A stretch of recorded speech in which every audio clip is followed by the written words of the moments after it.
Sesi mengaji, belajar Islam lebih dekat. Bismillahirrahmanirrahim. Assalamualaikum warahmatullahi wabarakatuh. Innal hamdalillah nahmaduhu wa nasta'inuhu wa nastaghfiruh wa na'udzu billahi min syururi anfusina wa min sayyiati a'malina. Man yahdihillahu fala mudilla lahu wa man yudlil fala hadiya lahu. Asyhadu an la ilaha illallah wahdahu la syarika lahu wa asyhadu anna Muhammadan abduhu wa rasuluh, amma ba'd. Jamaah kaum muslimin wal muslimat, Bapak Ibu yang dimuliakan Allah Subhanahu wa taala, kita ucapkan segala puji bagi Allah. Pada malam hari ini kita bisa bertemu kembali, bisa bertatap muka kembali. Alhamdulillah, di malam ini Allah masih memberikan kepada kita kebaikan. Pada kita dikehendaki oleh Allah Subhanahu wa taala dalam kebaikan. Alhamdulillah, malam ini kita lanjutkan pembahasan kita masih berkenaan dengan sunnah ghairu muakkadah.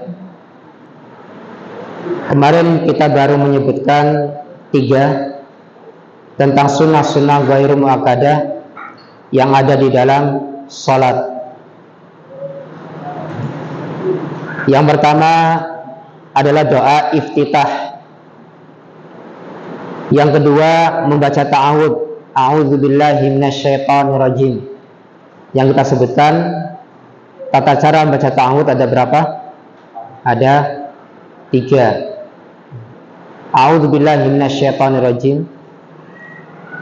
A'udzubillahi samii'il 'aliimi minasyaitonirrajim. A'udzubillahi minasyaitonirrajim min hamzihi wa nafthihi wa nafthihi.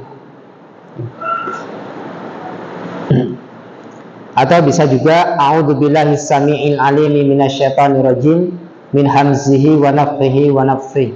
Ya. Kemudian yang ketiga adalah mengangkat kedua tangan sejajar dengan bahu atau daun telinga. Ini dikerjakan ketika takbiratul ihram, ya. Kemudian ketika mau ruku dan bangkit dari ruku.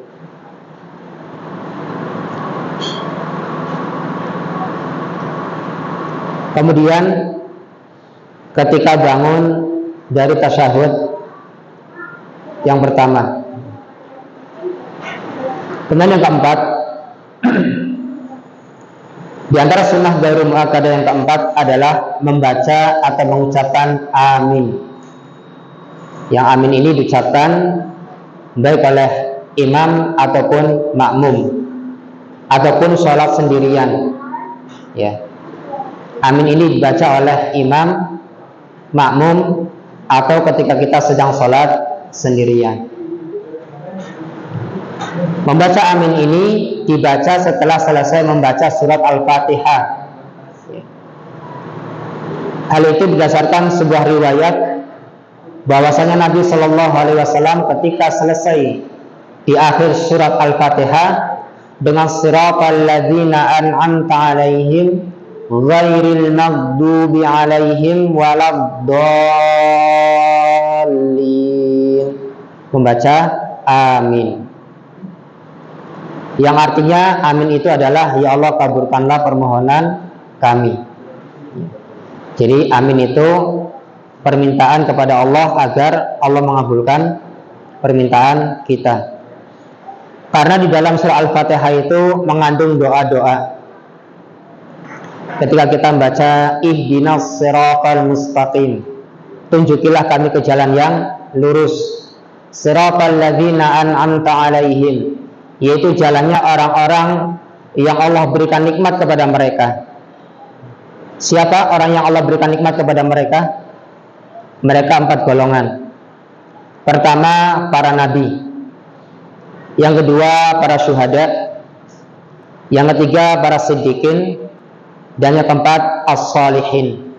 Ya, mereka adalah orang-orang yang diberikan nikmat oleh Allah Subhanahu wa taala.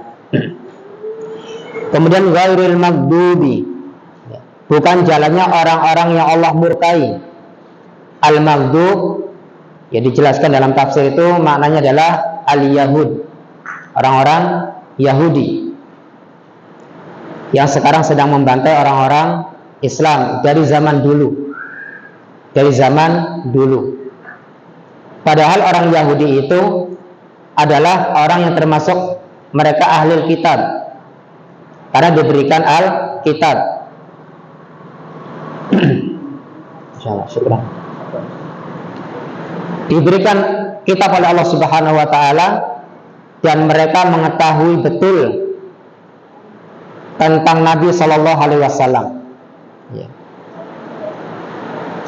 Bahkan mereka dikatakan oleh Nabi Shallallahu alaihi wasallam, orang Yahudi itu lebih mengenal Nabi Muhammad daripada mengenal anaknya sendiri. Lebih paham tentang Nabi Muhammad. Karena di kitab itu dirinci, tahu, ya, sangat detail, dan dijelaskan dalam kitab ahli kitab tersebut bahwasanya akan datang Nabi yang terakhir, dan itu sudah ada keterangannya. Tetapi mereka, sebagian atau kebanyakan mereka adalah tidak mau beriman dengan Nabi Muhammad SAW. Lah, kenapa mereka tidak mau beriman kepada Nabi? Alasan mereka, ya mereka sih hasad, ya, karena mereka tidak mau kalau Nabi itu diutus oleh Allah dari kalangan bangsa Arab. Pengennya itu Nabi diutus dari kalangan orang-orang Yahudi, ya. Maka sebagian mereka ada yang masuk Islam, beriman kepada Nabi, ada yang tidak. Dan mereka adalah orang-orang yang mengetahui kebenaran tetapi tidak mengamalkan kebenaran dan menyampaikan kebenaran. Kemudian waladhdallin, dan bukan pula jalannya orang-orang yang sesat, yaitu orang-orang Nasrani. Mereka beribadah tapi tanpa dengan ilmu, ya. Ternyata ibadah seperti ini yang dilakukan oleh Nasrani juga dilakukan oleh umat Islam, melakukan ibadah tanpa ilmu. Baca zikir ini, mengamalkan begini, ternyata itu semua tidak ada contoh atau ajarannya dari Nabi Shallallahu alaihi wasallam. Dan dia mengatakan, ini kan ajaran kiai saya. Ini kan ajaran ulama saya. Bukan mengatasnamakan ini ajaran dari Rasulullah Sallallahu Alaihi Wasallam. Ya, ini dalam surah Al-Fatihah ayat ke-7. Jadi ketika Nabi Sallallahu Alaihi Wasallam membaca Al-Fatihah, selesai membaca Al-Fatihah, Nabi mengucapkan amin. Maka beliau Sallallahu Alaihi Wasallam membaca amin dengan memanjangkan suaranya, amin. Ya, amin. A-nya panjang, min-nya juga panjang. Nabi Shallallahu Alaihi Wasallam bersabda, "Idza qala al-imamu ghairil maghdubi 'alaihim waladdallin faqulu amin fa inna man wafaqa qauluhu qaulal malaikati ghufira lahu ma taqaddama min dzanbi." Kata Nabi Shallallahu Alaihi Wasallam, jika imam membaca ghairil maghdubi alaihim waladdallin, hendaklah kamu mengucapkan amin. Hendaklah mengucapkan amin. Karena sesungguhnya siapa yang ucapannya bersamaan dengan ucapan para malaikat, niscaya diampuni dosa-dosanya yang dilakukannya pada masa yang lalu. Tentunya dosa di sini maksudnya dosa-dosa kecil, bukan dosa-dosa besar. Ya. Yang diampuni adalah dosa-dosa kecil, bukan dosa-dosa besar. Kalau dosa besar itu diampuni, dihapus dengan cara bertaubat. Kalau dosa kecil, ya dengan cara seperti ini, atau dengan istighfar, astagfirullah, atau ketika kita wudhu, ya. Bahkan kita melakukan suatu kebaikan pun itu bisa menghapus dosa-dosa kita. Kemudian yang kelima, di antara sunnah ghairu muakkadah adalah memanjangkan bacaan surat setelah surat Al-Fatihah. Memanjangkan bacaan surat setelah surat Al-Fatihah dalam sholat subuh. Memendekkannya dalam sholat asar dan sholat maghrib serta pertengahan atau sedang dalam sholat isya dan duhur. Kalau sholat subuh, insya Allah waktunya agak panjang. Ya isya juga panjang, karena isya itu berjam-jam, sampai datang waktu subuh. Karena Imam Syafi'i berpendapat tidak akan habis waktu sholat sampai datang waktu sholat berikutnya. Tidak akan habis waktu sholat sampai datang waktu sholat berikutnya. Jadi disunahkan kita memanjangkan surat setelah Al-Fatihah di dalam sholat subuh. Ketika di sholat asar, sholat maghrib, ya, kita tidak terlalu panjang membaca bacaan surat setelah Al-Fatihah. Dan juga kita membacanya pertengahan ketika di sholat isya dan sholat zuhur. Kalau tadi memendekkan bacaan itu ketika di sholat asar dan sholat maghrib, dan kita membacanya sedang, tidak terlalu pendek, tidak terlalu panjang, itu ketika sholat isya dan sholat zuhur. Jelas Pak? Ya, aduh, nanti muter-muter. Jadi kita memanjangkan bacaan di waktu sholat subuh. Kita memendekkan bacaan di sholat asar dan maghrib. Ya. Kemudian kita membaca pertengahan di sholat isya dan sholat zuhur. Ya.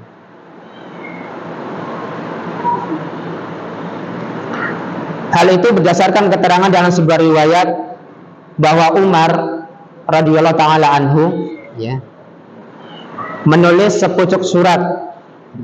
Umar ini luar biasa, ya. Umar itu menjadi pelindung bagi orang-orang muslim.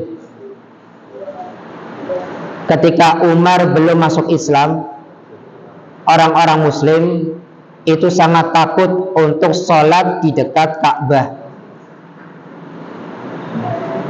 Ketika Umar masuk Islam, orang-orang muslim berani untuk sholat di dekat Ka'bah, karena Umar ini memiliki watak yang sangat keras, dan dia itu terkenal dengan kerasnya, ya. Dan dia paling keras permusuhannya dengan Nabi Shallallahu Alaihi Wasallam. Bahkan Umar dengan membawa pedang ingin membunuh Rasulullah. Tapi ketika masuk Islam, Umar adalah orang yang paling mencintai Rasulullah setelah Abu Bakar. Ya. Sehingga Umar mengatakan dalam suatu kejadian, "Ya Rasulullah, engkau lebih aku cintai daripada semuanya kecuali diriku sendiri." Kata Umar, kata Rasulullah SAW, "Tidak, sampai aku lebih engkau cintai daripada semuanya dan dirimu sendiri." Kemudian Umar mengatakan, "Ya, sekarang engkau lebih aku cintai daripada diriku sendiri dan daripada semua manusia." Rasul mengatakan, "Apakah sekarang wahai Umar?" "Ya sekarang." "Mau tunggu apa lagi?" Udah sekarang. Masya Allah, ya. Dan pedangnya itu menjadi pembela Islam. Ini luar biasa. Dan ceritakan kalau Umar berjalan ketemu dengan setan, maka setannya yang lari, nggak seperti antum, ya. Berjalan ketemu pocong, ya. Antumnya senayu, ya. Ini Umar. Sehingga ketika Umar masuk Islam, ya, orang-orang Muslim berani untuk sholat di dekat Ka'bah karena ada pelindungnya. Maka ketika kedua orang ini masuk Islam, Hamzah dan Umar, yang kedua-duanya ini memiliki watak yang sangat keras, ya, bahkan Hamzah itu disuluki oleh Rasulullah sebagai singa Allah Subhanahu wa Ta'ala. Nah, Umar menulis sepucuk surat kepada Abu Musa al-Ash'ari radhiyallahu anhu, yang isi suratnya adalah, hendaklah engkau membaca surat yang panjang dalam salat subuh. Umar memberikan surat, ya, kepada Abu Musa al-Ash'ari, hendaklah engkau membaca surat yang panjang dalam salat subuh. Membaca surat yang pertengahan dalam salat duhur, dan membaca surat pendek dalam salat maghrib, ya, karena maghrib waktunya pendek, ya. Jangan sampai kebalik, maghrib bacanya panjang, isyaknya cuma qul huwallahu ahad. Tapi ketika maghrib, sabbihisma rabbikal a'la, ya. Maka dilihat waktunya. Ini yang kelima, ya.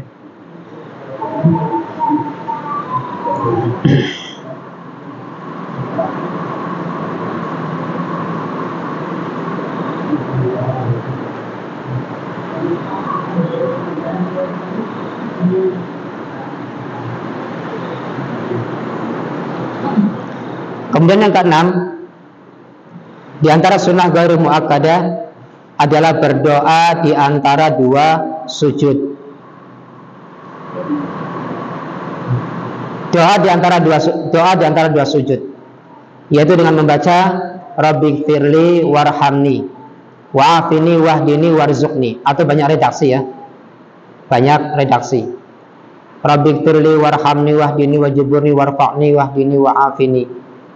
Atau dalam doa yang lain cukup membaca Rabbighfirli dua kali, ya. Jadi ketika duduk di antara dua sujud, berdoa di antara dua sujud. Mungkin ada yang belum nyantol, ya, berdoa di antara dua sujud, ya. Sujud pertama, ya, mengangkat, baca Rabbighfirli sebelum sujud yang kedua. Ini namanya berdoa di antara dua sujud. Nah, dua sujud ini tengah-tengah nih, namanya berdoa di antara dua sujud, ya. Saya dulu memahami ini agak lama, Pak. Berdoa di antara dua sujud, berdoa di antara dua sujud. Alhamdulillah. Jadi ada beberapa redaksi, ya. Rabbighfirli warhamni wahdini wajburni warfa'ni, ya. Kemudian Rabbighfirli boleh, ya. Tapi bagi yang imamnya itu bacanya cepat, ya, kita pun baca Rabbighfirli saja dua kali, ya. Ya Allah, ampunilah dosaku, sayangilah aku. Ini Rabbighfirli warhamni wa'afini wahdini warzuqni. Masya Allah, ya. Ini mengandung beberapa doa. Ada 5 doa yang kita minta di dalam doa di antara dua sujud. Rabbighfirli, ya Allah, ampunilah dosaku. Warhamni, sayangilah aku. Wa'afini, berilah aku kesehatan. Wahdini, berilah aku petunjuk. Warzuqni, dan serta berilah aku rezeki. Masya Allah. Makanya kenapa salat itu secara bahasa artinya doa, ya. Salat secara bahasa artinya doa, karena dari awal sampai akhir itu berisikan semuanya doa-doa. Seperti ini tadi, ya.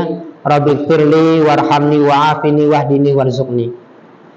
Ya Allah, ampunilah dosa-dosaku, sayangilah aku, berilah aku kesehatan, berilah aku petunjuk, dan berilah aku rezeki, ya.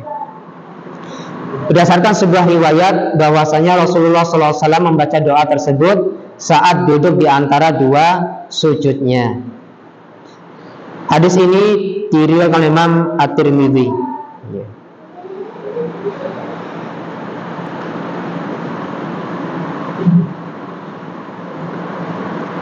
Kemudian yang ketujuh,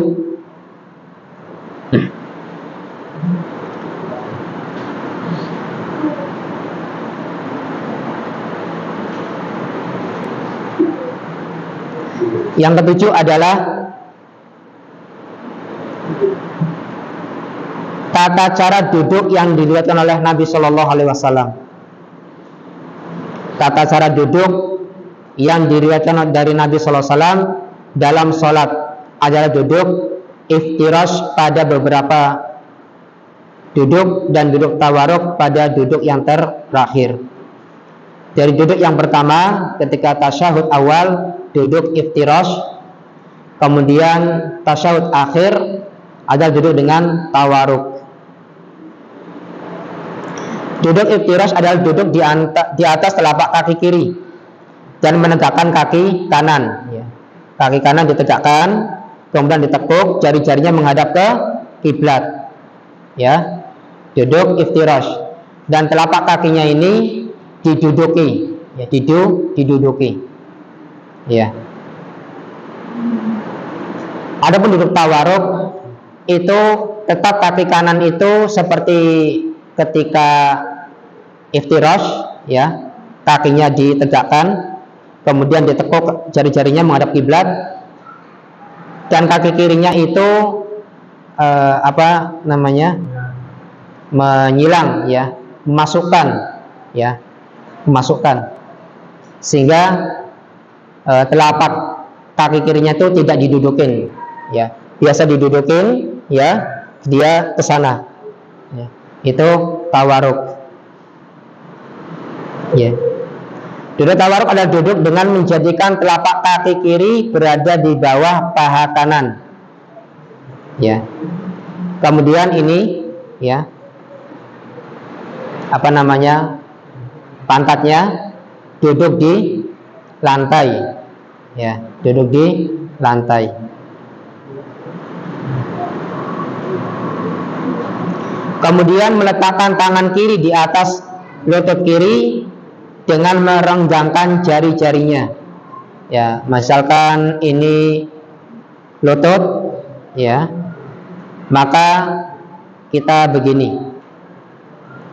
Kalau misalkan di paha, ya begini, ya.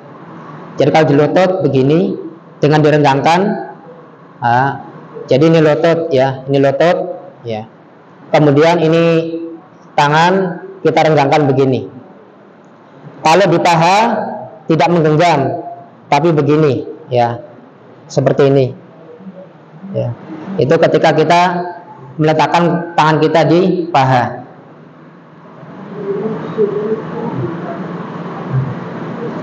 Dan mengepalkan seluruh jari tangan kanan serta berisyarat dengan jari telunjuk sambil menggerak-gerakannya saat membaca tasyahud, sambil menggerak-gerakan. Gerak-gerakannya itu setahu saya yang saya pernah pelajari, ya. Jadi bukan begini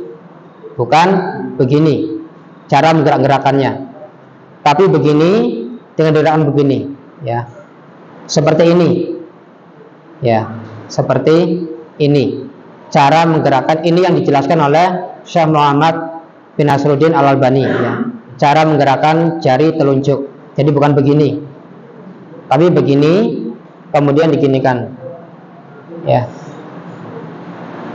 Itu setahu saya, ya. Jadi begini. Antum jangan gini-gini, ya. Ya. Jadi nggak begini. Ada yang begini. Jadi gerakannya begini, menggerak-gerakan, ya, seperti ini, ya. Itu yang dijelaskan oleh Syekh Muhammad bin Nasruddin Al-Albani.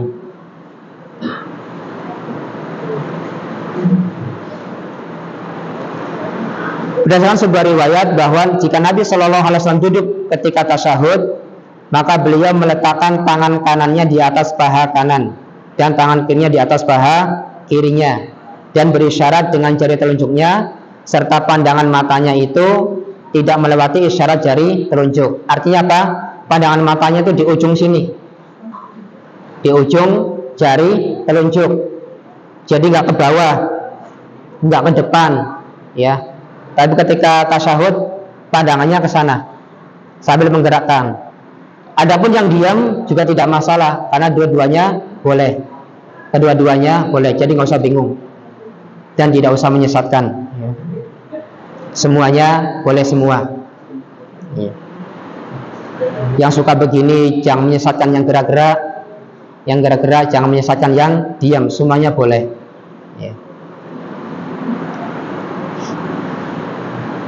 Lah Pak Ustadz, saya yang pilih yang mana nih Pak Ustadz? Ya terserah.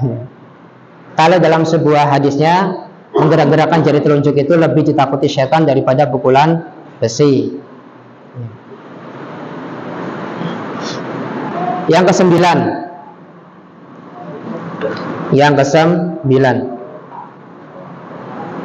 yaitu meletakkan kedua tangan di atas dada. Nah ini, ketika kita sedekap, letakkan tangan kita kedua-duanya di dada. Dada mana? Dada sini ya. Jadi bukan di sini, ya, bukan di sini. Ada orang berlebihan, sedekap sampai di sini, Allahu Akbar. Nah begini, ya ini nggak usah, apalagi begini. Jadi di dada, nih di sini, ya. Caranya ada 3, begini, ya. Pergelangan atau pertengahan, tidak sampai ke sini, tidak sampai ke sini, ya. Aduh, gimana? Tidak apa-apa. Jadi tidak, ya. Jadi ada 3, begini, kemudian pergelangan, kemudian pertengahan, ya, tidak sampai siku. Enggak Allahu Akbar begini, enggak, ya. Ini mah orang kedinginan kalau bangun subuh, saking dinginnya dia begini. Dan tidak pula untuk seperti orang yang gendong anak. Ada orang Allahu Akbar gendong begini, ya, begini. Nah, ini tidak dicontohkan. Ada nggak Pak? Ada. Nah, ya. Banyak nggak? Banyak. Jangan ya. Itu. Nah, iya, kita udah jelaskan ya, muter-muter. Ya. Nah, saya pernah dengar, tapi wallahu a'lam ini benar apa tidak. Orang yang jadi zaman dulu itu ketika terjadi perang, ada sahabat yang ketika perang itu ininya terkena sayatan sehingga darahnya itu keluar. Jadi ketika sholat dia bukan di dada sedekapnya, tapi di sini untuk menahan darah yang mengalir. Nah sekarang diikuti oleh pengikutnya. Wallahu a'lam. Ya, saya belum tahu, cuma menyampaikan saja. Ini sahih apa tidak? Tapi yang jelas yang sahih ya di dada, di dada. Jangan di perut, jangan di wudel, apalagi bawahnya. Ya, karena ada orang yang sholat begini, Allahu Akbar, cuma gini. Nah, cuma begini.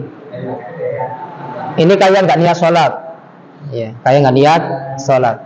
Orang yang serius kelihatan dari cara dia serius dalam gerakan, ya. Di mana tangan kanan berada pada tangan kiri, ya.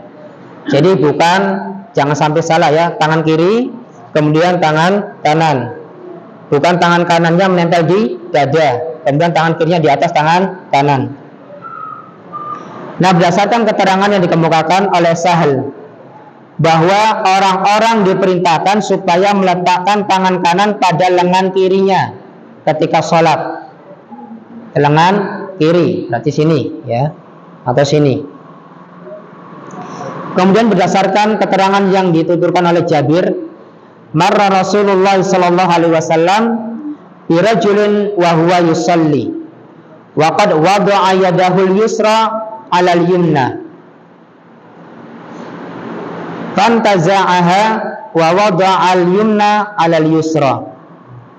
Suatu ketika Rasulullah Shallallahu Alaihi Wasallam itu melewati, melintas di hadapan seseorang yang sedang sholat, di mana dia meletakkan tangan kirinya pada tangan kanannya.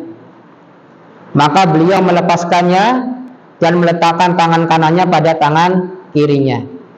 Ini menunjukkan bahwasanya tangan kiri itu di dada, kemudian tangan kanan di atas tangan kiri.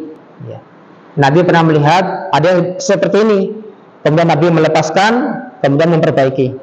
Ya.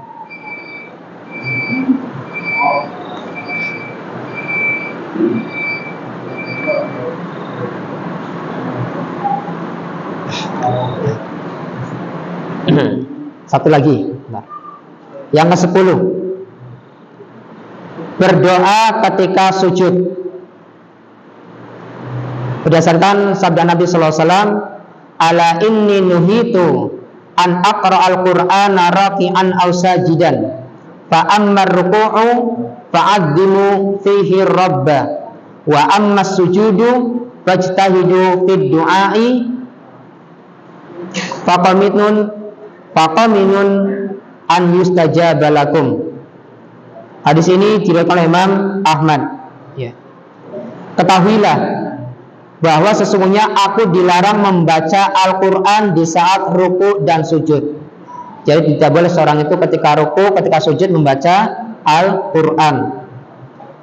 Saat ruku, hendaklah kamu mengagungkan Allah dengan Subhana Rabbiyal Azim.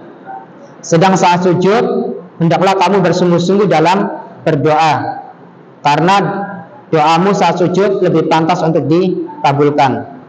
Ketika sujud, setelah kita baca Subhana Rabbiyal A'la 3 kali, ya, kita diperintahkan oleh Nabi SAW untuk berbanyak doa. Karena doa di waktu sujud sangat besar sekali kemungkinan dikabulkan oleh Allah Subhanahu wa taala. Dalam sebuah riwayat, hubungan yang paling dekat antara seorang hamba dengan Allah itu ketika di waktu sujud. Jadi perbanyak doa. Boleh ambil doa dari Al-Quran, boleh dari hadis Nabi Shallallahu Alaihi Wasallam. Mungkin ini jamaah sekalian, ya. Insya Allah akan kita lanjutkan sedikit setelah salat Isya. Wassallallahu ala nabiyyina Muhammadin wa ala alihi washabihi ajmain. Walhamdulillahirabbil alamin. Wassalamualaikum warahmatullahi wabarakatuh.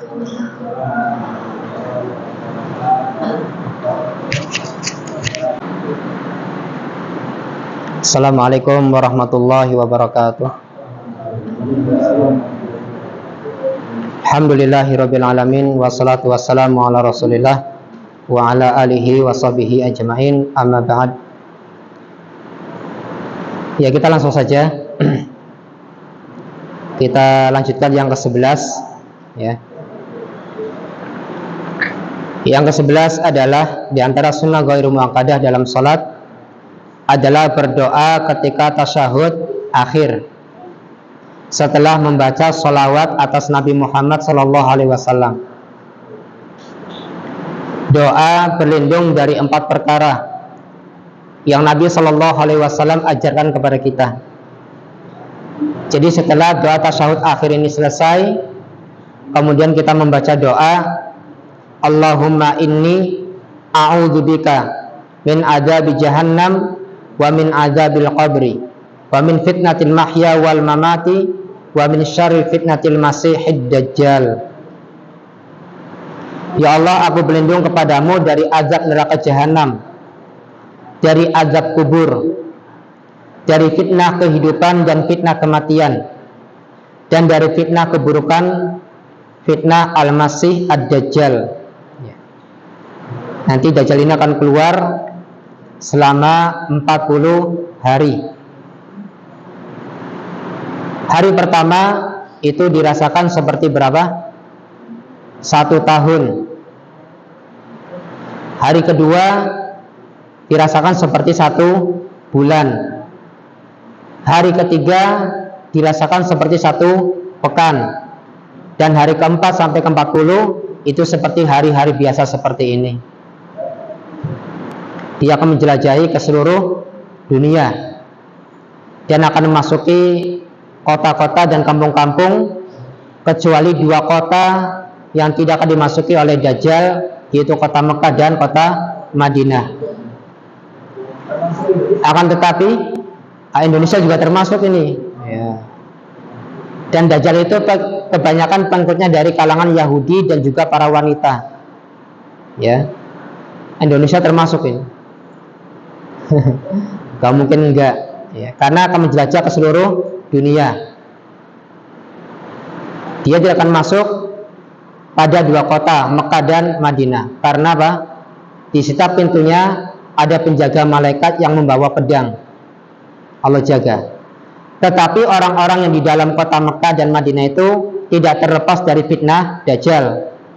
Karena Dajjal itu akan menggentakkan kakinya ke bumi, kemudian terjadi guncang, kemudian di antara mereka ada yang keluar dari kota Mekah dan kota Madinah. Nah, yang keluar inilah yang akan menjadi pengikutnya Dajjal, ya. Karena begitu dahsyatnya fitnah Dajjal. Di antara salah satu pelindungan yang diajarkan oleh Nabi Sallallahu Alaihi Wasallam adalah kita menghafal surat Al-Kahfi dari ayat 1 sampai 10. Ya, itu bekal. Tapi jangan sampai ketika ketemu sama Dajjal itu hafalannya hilang. Ya. Hafalannya hilang. Bacanya keliru, qul huwallahu ahad. Allahus samad. Lam yalid wa lam yulad. Ya.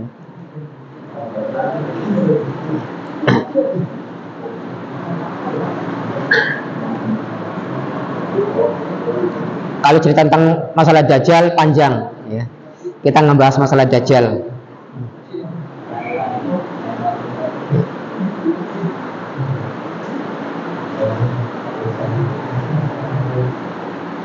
Ini doa kita berlindung dari 4 perkara yang Nabi SAW ajarkan kepada kita, dibaca selesai tasyahud akhir sebelum salam. Yang belum hafal dihafalkan, ya. Kemudian hal tersebut berdasarkan sabda Rasulullah SAW, "Idza faraga ahadukum minat tasyahudil akhiri falyata'awwad billahi min arba'. Allahumma inni a'udzubika min adzabi jahannam wa min adzabil qabri wa min fitnatil mahya wal mamati wa min syarri fitnatil masihid dajjal." Kata Nabi Shallallahu Alaihi Wasallam, jika salah seorang di antara kamu selesai membaca tasyahud akhir, hendaklah dia memohon perlindungan kepada Allah dari 4 perkara yang tadi kita sebutkan, ya. Ya Allah, aku berlindung kepadamu dari azab neraka jahanam, dari azab kubur, dari fitnah hidup dan fitnah mati, dan dari keburukan fitnah al-masih ad-dajjal. Ya, itu yang Nabi SAW ajurkan kepada kita agar kita membacanya terus menerus. Ya. Ini dibaca baik ketika kita sholat wajib ataupun sholat sunnah. Ya. Saya pernah dengar seorang ustadz bercerita mengenai seorang ulama yang punya anak, ya. Jadi anaknya ulama ini ketika diketahui tidak membaca doa ini, doa pelindung dari 4 perkara ini, salatnya disuruh mengulangi. Salatnya disuruh mengulangi karena nggak baca doa ini. Ya, berarti begitu pentingnya doa tersebut, ya.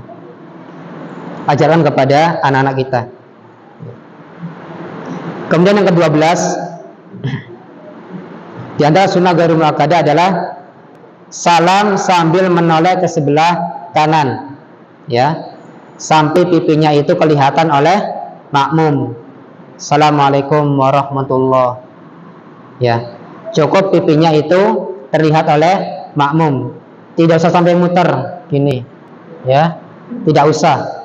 Assalamualaikum warahmatullahi wabarakatuh, Assalamualaikum warahmatullahi wabarakatuh, tidak usah. Cukup dengan menoleh Assalamualaikum warahmatullahi, Assalamualaikum warahmatullahi. Jadi setelah ke kanan langsung ke kiri, bukan Assalamualaikum warahmatullahi wabarakatuh.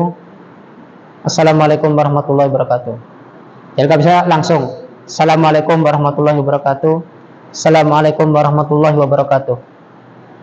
Ada orang yang menganggut Assalamualaikum warahmatullahi wabarakatuh. Assalamualaikum warahmatullahi wabarakatuh. Ya. Ya. Ada yang seperti itu, macam-macam. Ya.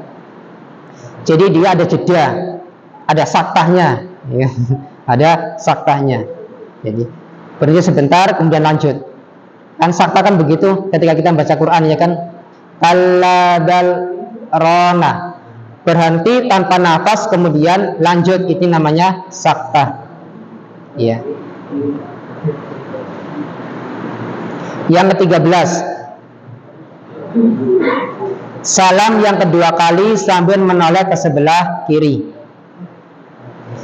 Hal itu berdasarkan sebuah riwayat anna Nabiyya sallallahu alaihi wasallam yusallimu an yaminihi wa an yasarihi hatta yura bayadu khaddihi. Bahwa Nabi sallallahu alaihi wasallam mengucapkan salam sambil menoleh ke sebelah kanannya dan ke sebelah kirinya hingga terlihat warna putih pipinya.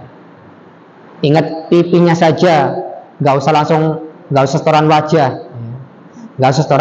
wajah, Ini assalamualaikum. Nanti jamaahnya anopo. Ya, jadi pipinya saja, ya, yang terlihat.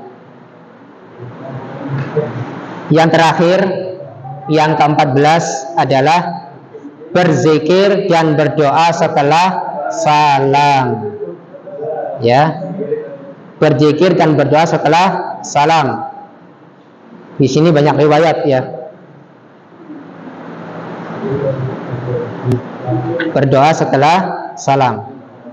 Ternyata saya dapati banyak imam-imam yang setelah selesai salam itu zikirnya beda-beda. Ada yang langsung setelah salam Al-Fatihah, ya. Ada yang ya. Ada yang imam meninggalkan zikir subhanallah, ya, alhamdulillah, dia baca doa sedikit kemudian mengangkat tangan baca doa. Ada imam meninggalkan zikir subhanallah 33 kali, alhamdulillah 33 kali, Allahu Akbar 33 kali. Ada juga yang imam setelah selesai salat, selesai salam, a'udzu bikalimatillahi tammati min syarri ma khalaq. Ya.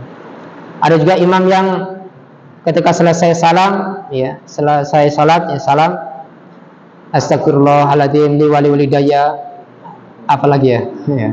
Ya. Nah, kira-kira antum bingung nggak mana yang benar ini?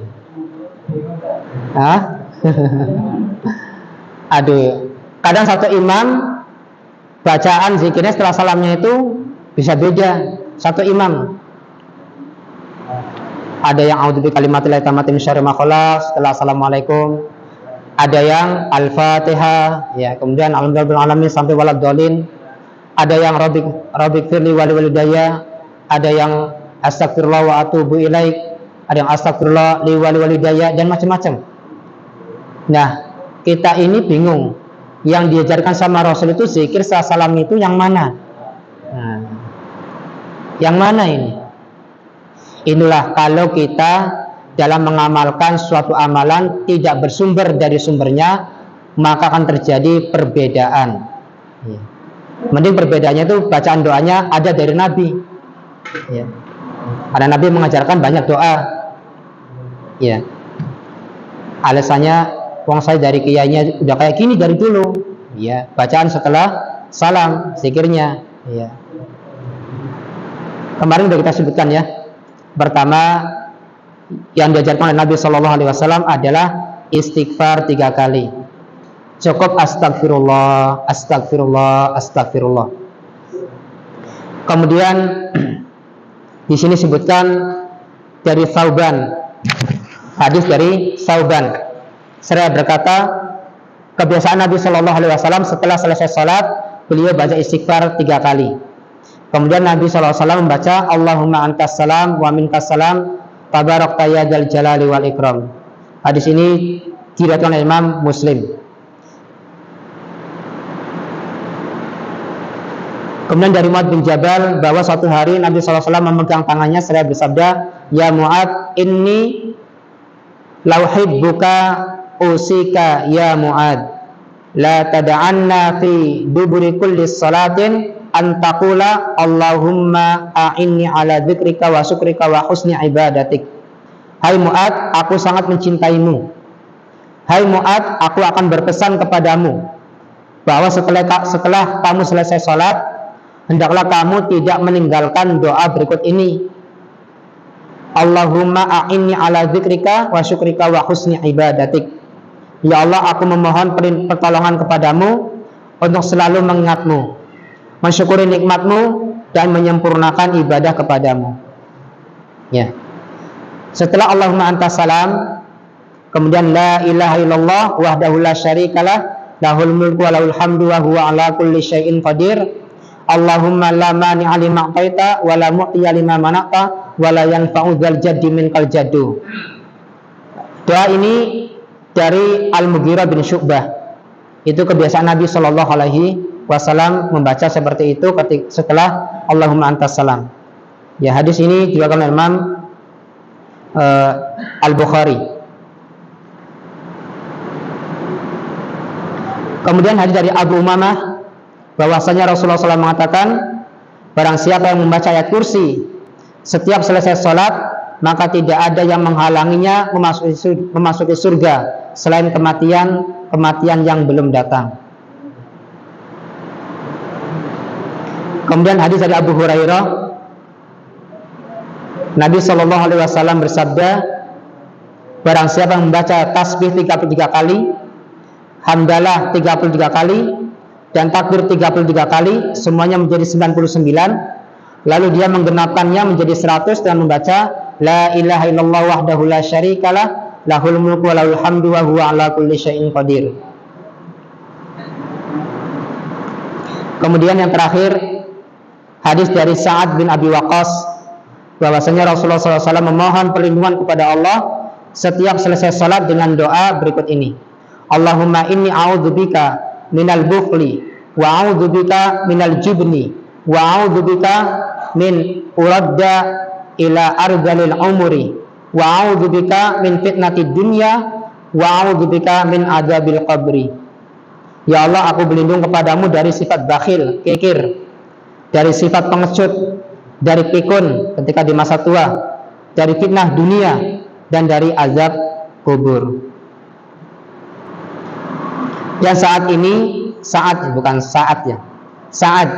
bin Abi Waqqas radhiyallahu anhu mengajarkan doa ini kepada anak-anaknya. Jadi kita mengamalkan doa itu jelas ada hadisnya, bukan kata ajaran Pak Kiai atau Pak Ustadz atau ulama ini. Tanya mana hadisnya? Ya. Ketika ada satu doa, mana hadisnya? Doa ini sahih apa tidak? Seperti itu. Kenapa jangan sampai kita salah dalam berzikir? Ya. Salah berzikir itu menyebabkan kita apa? Tidak mendapatkan pahala. Bahkan kita tersesat. Demikian jamaah, selesai kita membahas tentang sunnah ghairu muakkadah. Ada 14. Ya, sampai di sini.